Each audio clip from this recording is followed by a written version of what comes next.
Hey, what's up YouTube? Donovan the Smartphone Guy here to talk about the phone that's been out for about a month now for Metro PCS and T-Mobile. This is the LG Aristo, and it's a phone that I've had in hand for about 6 days now, and I've been using it as my daily driver for about 3 days now, so I'm going to call this my 72 hours later video, even though I've technically had it for around 6 days. I've been using it as my daily driver for about 3 days. In this video, I just want to talk about some of the things I like, some of the things maybe that could have been improved. But bear in mind that this phone is a phone that you can basically pick up for free if you're starting a new line with Metro. I think the full retail price is right around $140. So either way, this is definitely a budget phone. It's not a phone intended for those of you who, like your high-end phones. Definitely not for you. But anyways, with that being said, let's go ahead and talk about just kind of like the daily usage of this phone, whether it's worth the price or not.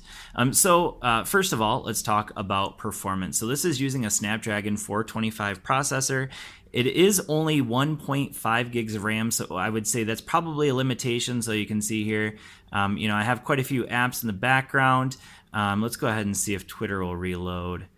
Okay, so obviously the RAM management is limited simply because of the fact that it did load right back to where I was, but it's only 1.5 gigs of RAM. So that's definitely a limitation. So we have a single core score on Geekbench of 609 and a multi-core score of 1615, which I have another budget phone here. This is the Grand X4. This is for cricket. And just as a comparison, the reason I bring this up is because the scores are so similar. Actually, I think I had that up last. There it is. So there you go. So the scores are very, very similar. Honestly, in daily performance, I think both perform quite well. Obviously, the RAM is a little bit of a limitation, but overall, let's go in here, see if that loads right up. All right, so that loads up pretty quick. But yeah, so daily performance, I haven't had a whole lot of hiccups. In fact, I haven't really had any hiccups. The only place that you'll see any kind of issues with this phone is when you're gaming. So I haven't done a lot of heavy gaming. I did have some other games, some heavier games loaded on there earlier. And, if you play some of the bigger games like Asphalt or things like that, that have a lot of graphics in them, you will start to see some frame drops. But overall, the gaming on this isn't too bad. So let's see how... you can see here, this is a pretty simple game, but, relatively graphic intensive, and it handles it fairly well. So anyways, we're going to get out of that. So that was Hill Climb 2. But performance overall, I give a thumbs up because, we're talking about a phone that's right around $100. Now, in comparison, another phone that kind of falls into a similar price range, the Moto G Play, I would say the G Play probably overall performs a little bit better. So if that's a phone you're thinking about, I wouldn't hesitate. Build quality wise, again, obviously in order to get a phone to be as cheap as this one is, you have to cut some corners. And so build quality, certainly it's very plasticky. One thing that is a bonus, I would say here, is that the back is removable. And so with that, you can, swap out a battery if you need to. Now, we'll talk about the battery life in just a moment, but it does have a 2410 milliamp hour battery. But plastic back, plastic sides, everything about it's pretty plasticky. It is using micro USB here at the bottom, so kind of an old school option there. But I still have a lot of micro USB stuff, and so that's cool. That's all right with me. I should mention software-wise, it is running Android Nougat, so that's 7.0. Very first phone, especially at the budget range, to have that software running Android 7.0. So let's go ahead and jump on the battery life. So you can see here, I kind of purposely drove it down as far as I possibly could, basically, and it's down to 7% in the battery life. And let's go ahead and jump into settings. I think I actually just had it up and now I got rid of it, but actually it's kind of cool. There's this little app up here under the management option that's battery usage specifically. And we'll come in here to screen. And you can see here that I'm at 4 hours and 35 minutes of screen on time. So that's probably less than what the average user is going to get. And the reason I say that is because of this. I've had the phone idle for quite a while. So a day and 15 hours. So this is 2 full days essentially of battery, and I'm at 7%. And the reason why it's 2 full days is because I was swapping between this phone and the Honor 6X the last day or two. So overall, battery life is fantastic. I've been talking to some other friends that have the same phone, and they're getting closer to like 6 hours of screen on time. But what I can say is that this phone is definitely an all-day battery with no problem. And, you know, if you're a moderate user, you're probably going to get 2 full days. So that's a huge that's 2 thumbs up for that one. Battery life is excellent. Now, with that being said, is it as good as something like, oh, that was a bumpy cam. Is it as good as something like the Grand X4? No, it's not. The Grand X4 has really phenomenal battery life, but this phone with only a 2410 milliamp hour battery and the fact that it's swappable, that battery life is absolutely 2 thumbs up. Let's jump into software. So I already mentioned that it has Android Nougat 7.0. Software wise, you know, it's LG, so there's a lot of bloatware in there. So we got all this LG stuff in here. That's just, you know, basic LG stuff. But we have these management apps. Some of them are useful. So you can jump right into your memory if you want to, battery saver, LG backup. So there's a decent amount of bloatware. We got some tools in there. I kind of threw them into some folders. Metro PCS throws on quite a bit of bloatware. You can see there. This is my very first Metro PCS phone, so I'm assuming that's probably true of all Metro PCS phones.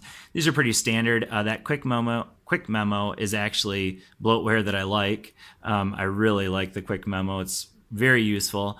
Let's see if there's anything in here. All right, so these are all apps that I use for other devices that I have. So bloatware wise, there's a decent amount.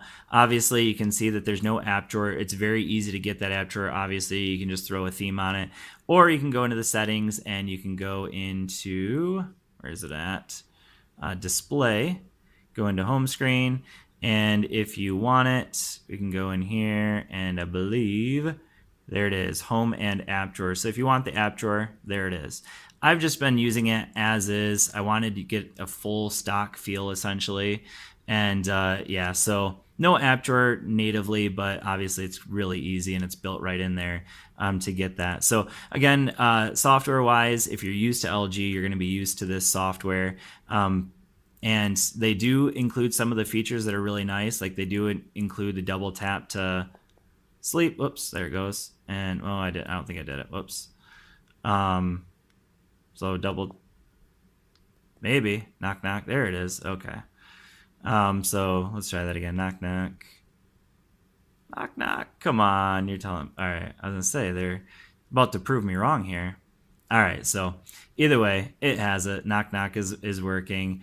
So some nice features in there, but overall, the software experience it's okay. It's not my favorite. LG is, LG, I wish you'd kind of, you know, stop messing quite so much with stock Android, but, you know, there's some good things and some bad things. One thing I will also mention software-wise that I do like that's a good, cool feature is you can see in here as we go into our recent apps, we have this little option here.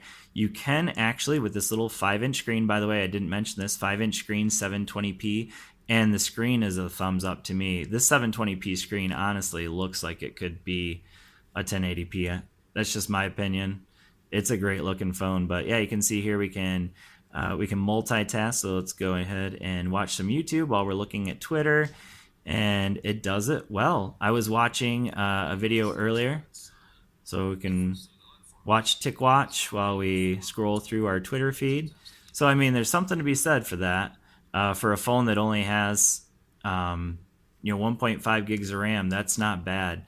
The fact that you can do that, and notice that the entire time I've been doing this video, screen's been on basically the entire time, and we're still at 7% battery. So that goes back to the fact that the battery life on this phone is really good. Going back to now the camera, so there's a 13 megapixel camera on the back and a 5 megapixel camera on the front.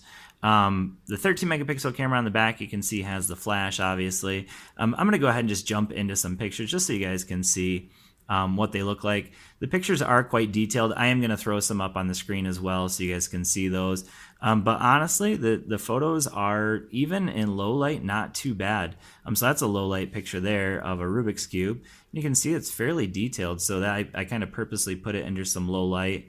And another low light picture, that one's not quite as good, but I took the same picture with my Honor 6X, which has a great camera. It was definitely a better picture, but overall I would say this camera really holds its own. Not too bad, especially for the price range. So there's a picture of the box, picture of my Honor 6X, but overall I would say that the camera is, for a budget phone, really good. And that's true of the front facing camera as well. So let's jump into some selfies here. So that's not a selfie, that's a picture of my daughter. Somewhere in here, there it is. All right, so the selfie camera is not too bad. It actually takes some pretty decent selfies as well. So anyways, with that being said, I would say the cameras are good for the price range. Not amazing, but still good. Last thing I want to talk about is the speaker quality. So I forgot to do this during my original video, my first impressions video. I forgot to talk about the speaker quality. The speaker gets quite loud, so let's go ahead and jump into YouTube and let's play some music here. Or, well, I had that up earlier. Let's get rid of smartwatch ticks. And let's go in here.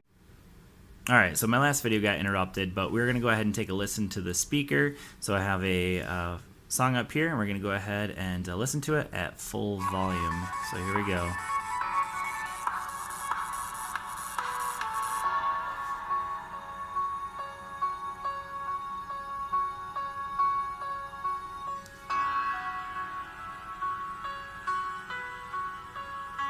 Skip this ahead just a little bit, because I know this song gets kind of louder.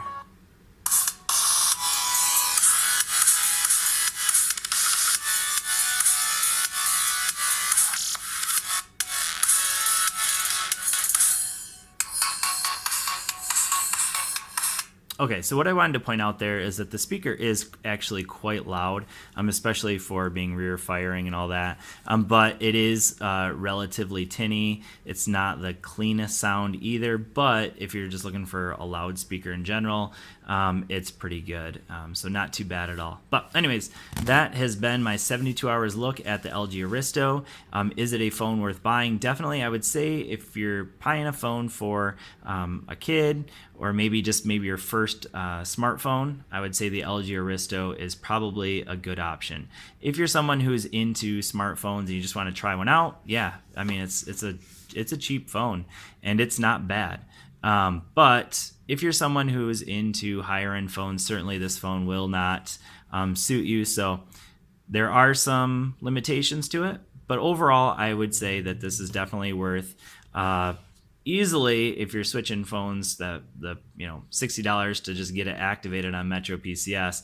But otherwise, if you're paying the full retail price, I'd still say it's bordering on being worth it. But yeah, so maybe the 130 might be on the high end, but I think you could probably easily get it for less than that. So right now I know there's a $70 off deal, so take advantage of it. It's a good phone.